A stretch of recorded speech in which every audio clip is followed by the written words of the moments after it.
think you're going to win. And I think that was the bigger issue last season. All right, let's get into this David Aldridge ranking from The Athletic and where the Kings fall.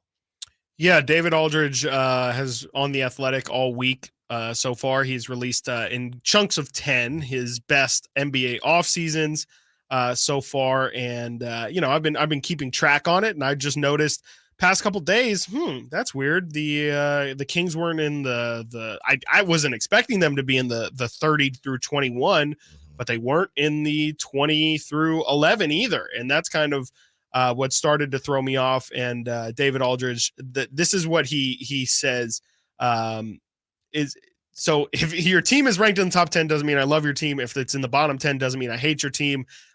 Is the team better now than at the end of last season? These rankings reflect the beliefs on whether and how much and by how much that is so. I liked certain guys who were in the draft more than others, for example. So if your team took them, I probably weighed that more positively. The same goes for vets, let's say, like KCP and DeLon Wright, whose presence on those teams always leads to more winning basketball plays on the floor on a given night. So again, David Aldridge just is completely biased, and he is not running away from that. This is just his personal who had the best offseason, and the Kings did fall into the top 10, and not just the top 10. They had, by David Aldridge's math, the second best offseason of any Western Conference team, only behind the Oklahoma City Thunder. So if you are somebody who is like David Aldridge, this is essentially saying he thinks that the Kings improved their roster the second most of any Western Conference team, and there's only 4 in his top 10. The other 2 are at 9 and 10, San Antonio at 9, Dallas at 10. But again, the Kings are at number 6, and here is his reason why. He says, again, David Aldridge from The Athletic, the Kings snagged one of the game's great closers in DeRozan, who'll help them in so many ways. He lives to take the last shot and is a foul drawing machine. And while the Kings could have used another shooter to help keep the floor spaced for De'Aaron Fox, DeRozan will be quite a unique weapon whom Mike Brown can use in all manner of interesting ways with Fox, Sabonis, and Murray. Speaking of Brown, good on the Kings for not messing around and making their very good head coach a lame duck going into the last year of his old deal, extending him for 3 years. Just holding on to Brown and Monk, who looks certain to be leaving for a more lucrative deal elsewhere. He's talking to Malik Monk for that, I assume, not Mike Brown. Would have made for a good offseason. With DeRozan's arrival, it's approaching great. So I love to hear that from David Aldridge. Maybe we can get him on at some point here before the season goes on, because it is very rare to hear somebody in the national media scene speak so highly of the Kings, and specifically of the Demar Derozan acquisitions. And it does feel like, just in general, a lot of people are discounting the Kings retaining Mike Brown and getting that contract established and retaining Malik Monk. I think a lot of us at the beginning of the offseason, if we just would have said, hey, the Kings keep Malik Monk as a blanket, does that mean it's a good offseason? I think a lot of people will just say, yes, absolutely, especially with where things were trending there. It does feel like maybe some people have lost sight at just how unlikely Malik staying in Sacramento did look for a minute, and then it was just a guarantee before free agency even started. So I love that David Aldridge includes not just Malik Monk, but retaining Mike Brown as well. Yeah, and David Aldridge, how he really breaks it down as far as the DeRozan thing.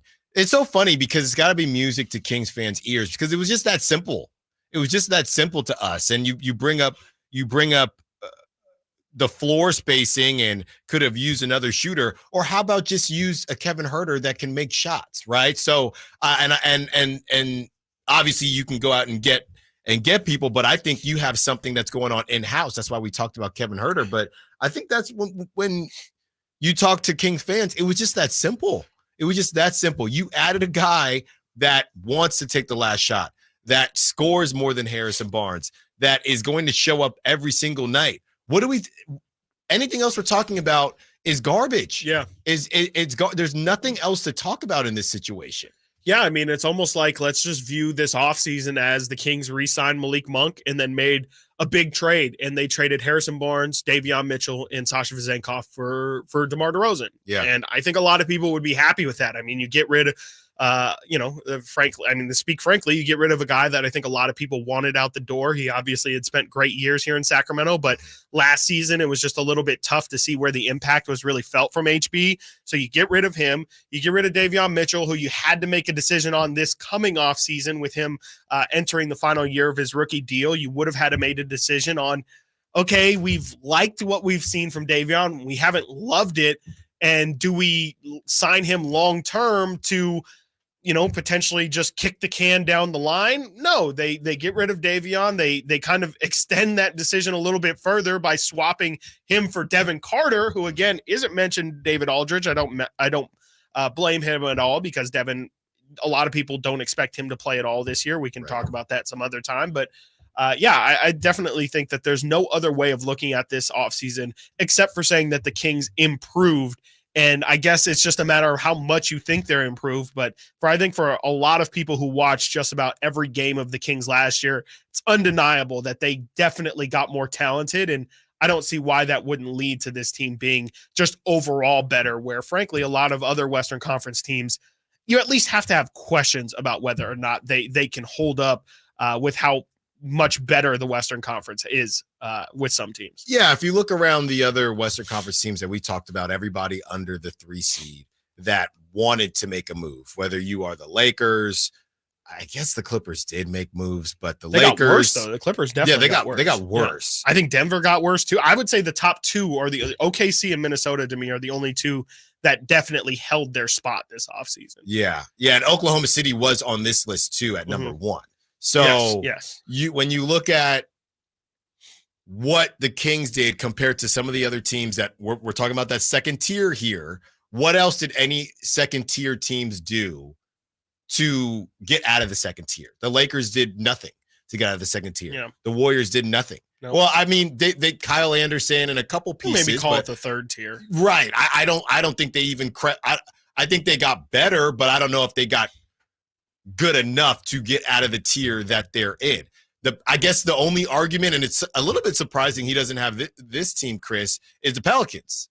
I mean, the Pelicans, I think Pelicans have the same question marks I think that people have with the Kings as far as fit. You wanted to move off Brandon Ingram, but you couldn't. Yeah. So now you still have your wing issue, okay?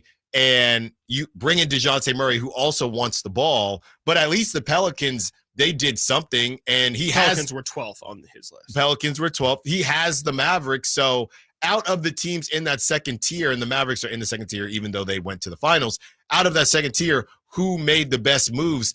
Pelicans, just as much of a fit question as the Kings, but they did something. And you have the Mavericks who, they go out, they got Najee Marshall, and they get Klay Thompson. They got a little bit better, but they're also coming off the finals run, so they don't feel like they need to do too much. I think if you look around pound for pound, based on what you had to give up, it's between the Pelicans and the Kings. And I think as far as fit is concerned, and it's not even about bringing in DeJounte Murray as much as it's about not moving off of Brandon Ingram, that thing is either going to look electric or it's going to look a mess. Yeah. And I don't think that the Kings are going to look a mess. It's just a question of how much better are they? Yes. Yeah. And for what it's worth here on David Aldridge's list, the Warriors finished 20th in terms of the best off seasons. The Lakers were 24th in terms of best off seasons, and finishing very, very last, which I think is really interesting. Nuggets. No, is the Nuggets were 28th, which is also great for the Kings.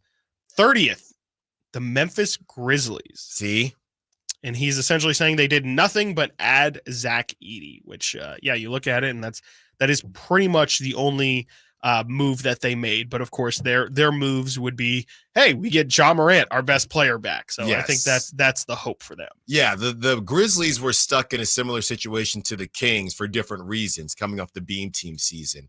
They didn't get a real look at what their team was. So what could they have acquired? They don't know what the team is. Yep. You know what I mean? So they got to sell this season basically and see what they have. And they might be active at the trade deadline along with a lot of other teams to figure out what exactly it is that they're working with. Coming up next, we have the home back-to-backs and the mini series. Those are coming up and more on Styles and Wise.